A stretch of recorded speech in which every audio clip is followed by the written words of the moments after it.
ఇక బీఏసీ సమావేశం నిర్ణయంపై కేంద్రం ఆమోదం తెలిపింది. ఇదే విషయానికి సంబంధించి మరిన్ని అప్డేట్స్ మా ప్రతినిధి హరీష్ అందిస్తారు. హరీష్ చెప్పండి.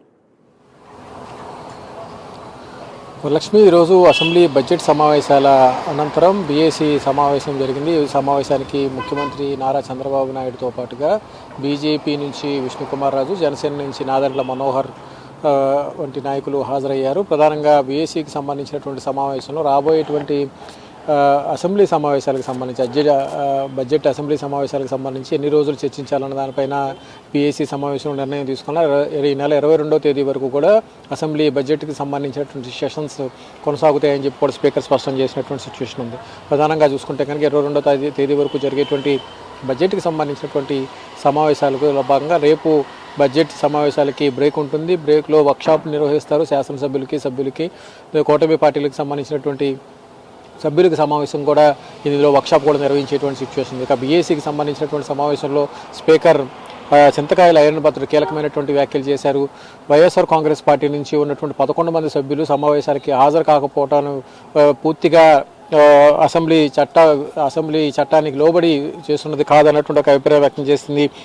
జగన్ అసెంబ్లీకి రాకపోతే చట్టం తన పని తాను చేసుకుపోతుందంటూ చింతకాయల అయ్యన్న పాత్రుడు కామెంట్స్ చేశారు. అసెంబ్లీ సమావేశాలను సీరియస్గా తీసుకొని ప్రజా సమస్యలకు సంబంధించి ప్రజలు ఎదుర్కొంటున్నటువంటి సమస్యలపైన, రాష్ట్రం అభివృద్ధికి సంబంధించినటువంటి అంశాలు, పోలవరం, అమరావతికి సంబంధించినటువంటి అంశాలపైన కూడా ఈసారి సమావేశంలో చర్చించేటువంటి అవకాశం ఉంటుంది. అదేవిధంగా శనివారం నాడు కూడా, వాస్తవానికి శని ఆదివారాలు అసెంబ్లీకి సంబంధించినటువంటి సమావేశాలకి సెలవు ఉండేటువంటి అవకాశం ఉంది. కానీ శనివారం కూడా ఈసారి బడ్జెట్కి సంబంధించినటువంటి సెషన్స్ జరగాలని చెప్పి కూడా నిర్ణయం తీసుకున్నారు. బీఏసీకి సంబంధించినటువంటి సమావేశంలో బిల్లులు, అదేవిధంగా చర్చలకి అనుగుణంగా ఉండే విధంగా 2 పూట్ల కూడా అసెంబ్లీకి సంబంధించినటువంటి సమావేశాలు నిర్వహించాలని చెప్పి నిర్ణయం తీసుకున్నారు. దీంతోపాటు 8 బిల్లులతో పాటు ప్రభుత్వం అమలులోకి తీసుకొచ్చినటువంటి పాలసీలకు సంబంధించినటువంటి అంశాలు, ప్రభుత్వం పాలసీలకు సంబంధించినటువంటి అంశాలు కూడా తెర మీదకు తీసుకొచ్చింది. వాటికి కూడా బీఏసీకి సంబంధించినటువంటి అంశంలో సమావేశంలో చర్చకు వచ్చింది. వీటిని కూడా అసెంబ్లీకి సంబంధించినటువంటి బడ్జెట్ సెషన్స్లో పూర్తిగా చర్చించేటువంటి అవకాశం ఉంది. ఇక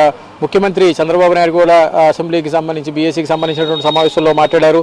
ఎవరి కోసమో అసెంబ్లీ సమావేశాలు ఆగేటువంటి అవకాశం లేదు. ప్రజల కోసం ప్రభుత్వంగా ఎన్నుకున్నటువంటి కూటమి ప్రభుత్వం అధికారంలో ఉంది కాబట్టి ఎట్టి పరిస్థితుల్లోనూ ఎవరి కోసమో అసెంబ్లీకి సంబంధించినటువంటి సమావేశాలు ఆగేటువంటి అవకాశం లేదన్నటువంటి ఒక అభిప్రాయాన్ని ముఖ్యమంత్రి వ్యక్తం చేశారు. ప్రజా సమస్యలకు సంబంధించినంత వరకు బాధ్యతాయుతంగా చర్చలో పాల్గొనేటువంటి వాళ్ళందరూ కూడా ఇక్కడ గౌరవిస్తాము.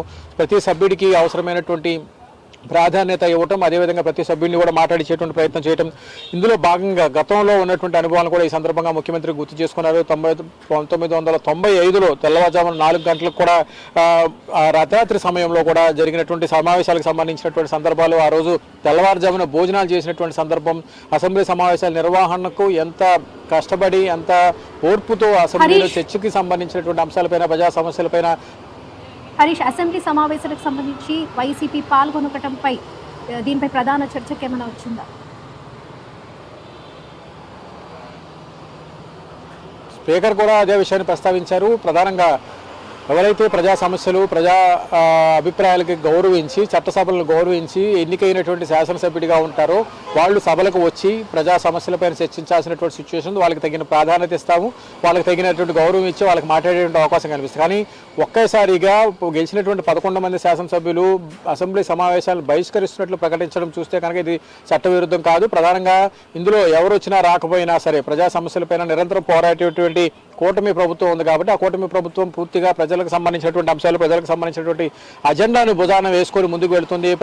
ప్రభుత్వం మంచి ప్రభుత్వం అనేటువంటి ఒక నమ్మకాన్ని ప్రజలకు కల్పించేందుకు ముందుకు వెళుతుంది. ఇందులో భాగంగానే 11 మంది శాసనసభ్యులు రాకపోవడం కూడా అది వారిని గెలిపించినటువంటి ప్రజల్ని అవమానించేటువంటి పరిస్థితి ఉంటుందన్నటువంటి ఒక అభిప్రాయం వ్యక్తం చేసినటువంటి సిచ్యువేషన్ ఉంది. ఇక బీజేపీ నుంచి హాజరైనటువంటి విష్ణుకుమార్ రాజు కూడా ఒక కీలకమైనటువంటి వ్యాఖ్యలు చేశారు. ఇందులో భాగంగానే కనీసం 15 రోజులైన అసెంబ్లీ సమావేశాలు నిర్వహించాలన్నటువంటి ఒక అభిప్రాయాన్ని ఆయన వ్యక్తం చేశారు. ఇక ఎమ్మెల్యేలంతా కూడా ఋషికొండకు సంబంధించినటువంటి విషయంలో ప్రభుత్వం చాలా సీరియస్గా స్పందిస్తుంది కాబట్టి ఋషికొండకు సంబంధించినటువంటి కట్టడాలు పరిశీలించేందుకు ఎట్టి పరిస్థితుల్లోనూ ప్రతి శాసనసభ్యుడు కూడా ఋషికొండకు సంబంధించినటువంటి ఋషికొండకు సంబంధించినటువంటి ప్యాలెస్ నిర్మాణం జరిగినటువంటి తీరును పరిశీలించేందుకు అవకాశం కల్పించాలన్నటువంటి ఒక అభిప్రాయం విష్ణుకుమార్ రాజు కూడా బీఏసీ సమావేశంలో వ్యక్తం చేశారు. మొత్తం మీద బీఏసీ సమావేశంలో తీసుకున్నటువంటి నిర్ణయాలకు అనుగుణంగా వచ్చే 10 రోజుల పాటు, అంటే 22 రోజుల పాటు, 22వ తేదీ వరకు కూడా బడ్జెట్కి సంబంధించినటువంటి శాసనసభ సమావేశాలు జరుగుతాయని చెప్పి కూడా నిర్ణయం తీసుకున్నటువంటి సిచ్యువేషన్ మనకి బీఏసీల సమావేశం కనిపిస్తుంది.